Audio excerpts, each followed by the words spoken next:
তুমি আজান দিতে পারবা তো? জি ইনশাআল্লাহ। হাজার হাজার মানুষ কিন্তু এই আজান শুনবে, পারবা তো? জি পারবো ইনশাআল্লাহ।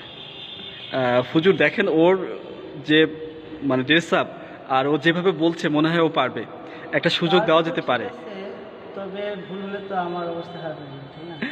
তারপরও ঠিক আছে, মনে হচ্ছে দেখা যাক। ঠিক আছে। আচ্ছা ওকে জারিফ, তুমি কিন্তু সুযোগ পেয়েই গেছো আজান দেওয়ার, তো ওকে তুমি দাঁড়িয়ে যাও এখানে, মাইক্রোফোন ঠিক আছে কিনা আমাদেরকে বলো, ঠিক আছে? আচ্ছা রাইট, তাহলে তুমি শুরু করো।